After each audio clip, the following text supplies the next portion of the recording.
pagi bosku, jumpa kembali bersama saya Cecilia dari Pilar Mas Investindo Sekuritas.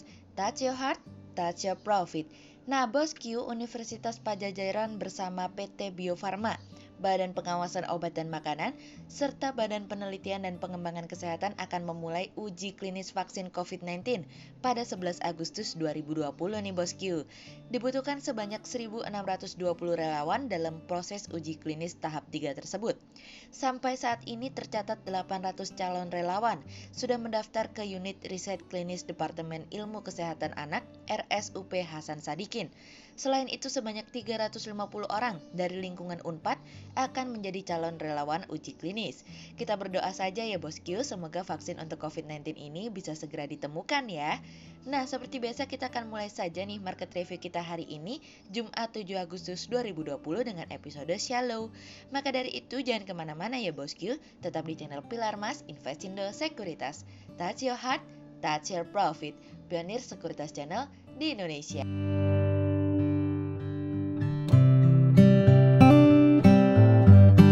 Seperti biasa bosku, kita akan mulai dari Global Economics Calendar. Ada berita dari US Initial Jobless Claims yang turun dari sebelumnya 1.435k menjadi 1.186k.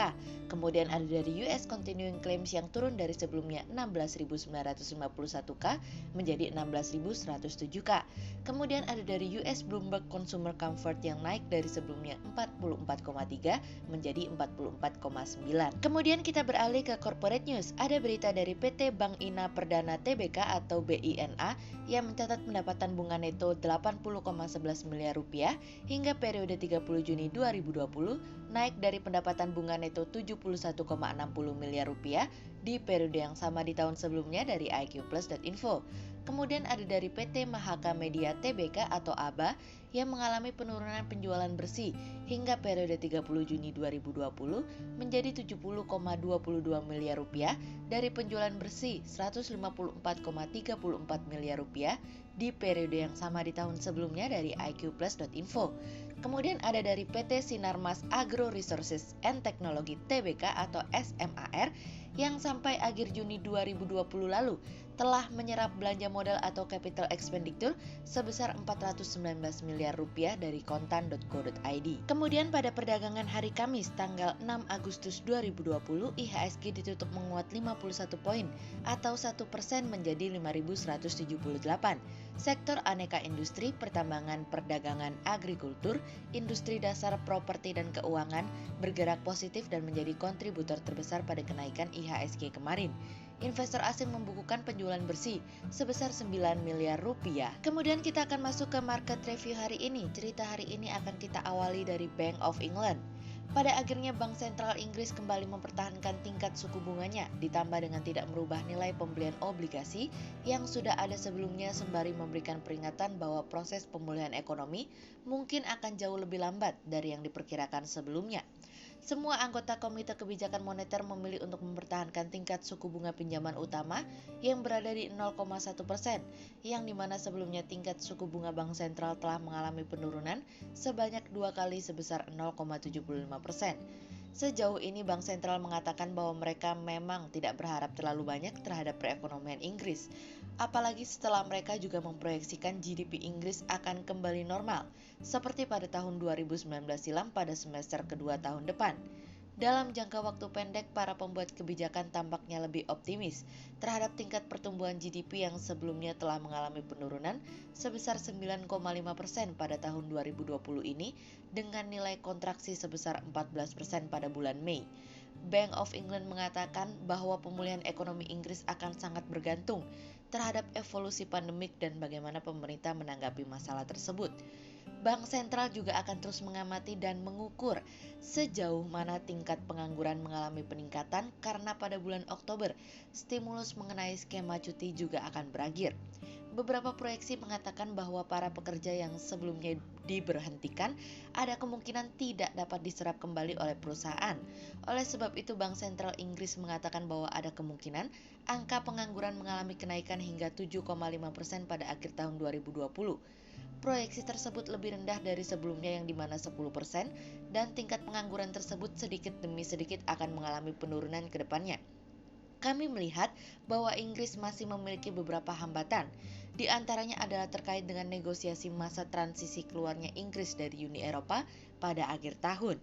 Negosiasi tersebut sangat penting karena akan mempengaruhi perdagangan antara England dengan Uni Eropa, yang dimana apabila ternyata negosiasi tersebut gagal, tentu hal tersebut akan membuat situasi dan kondisi perekonomian Inggris akan semakin mengalami ketidakpastian ke depannya. Kemudian cerita selanjutnya berasal dari Filipina pun akhirnya.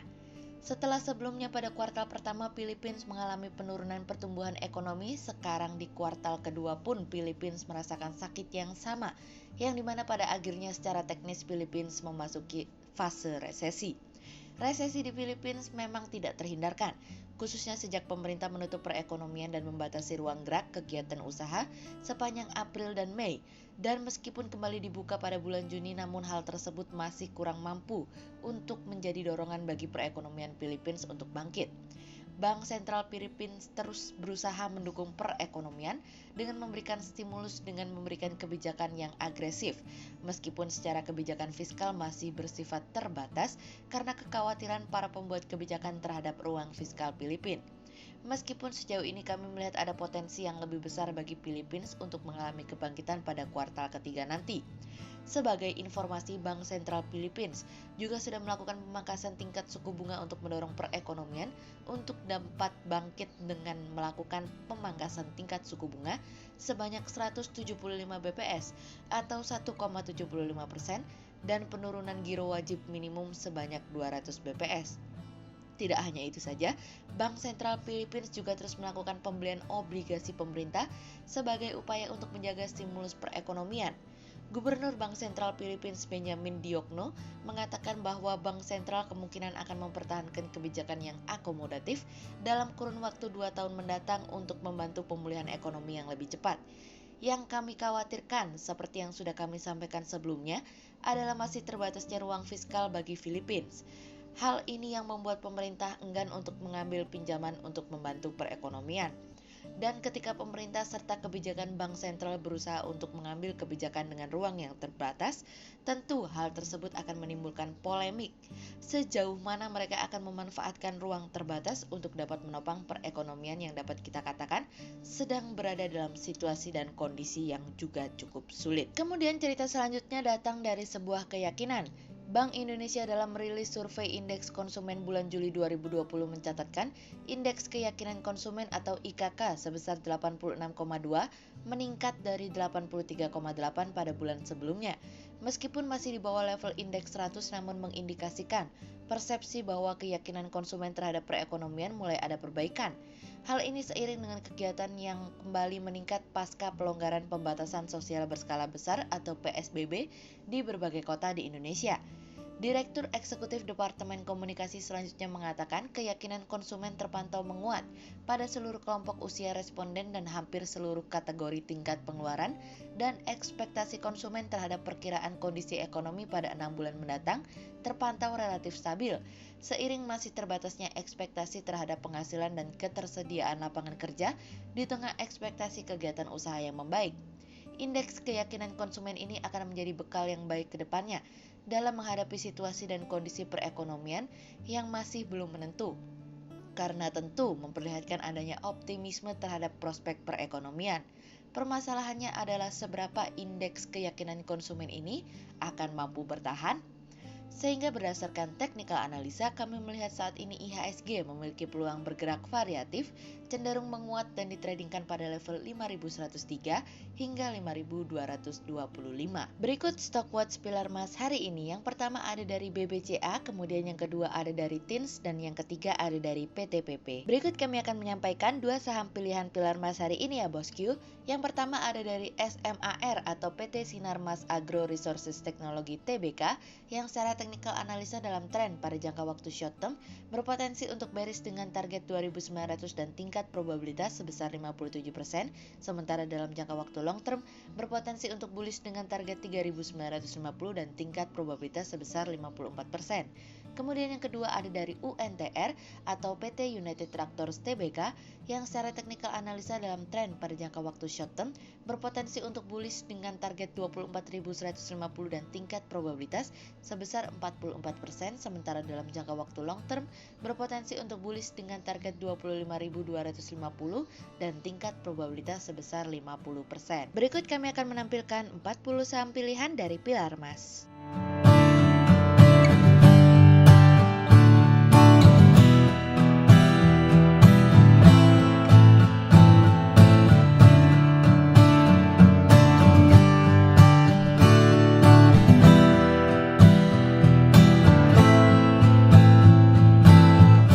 Sekian untuk review market kita kali ini ya bosku. Untuk lebih lengkapnya bosku bisa mengklik link di bawah video ini atau bisa juga langsung akses ke website kami di www.pilarmas-investindo.co.id.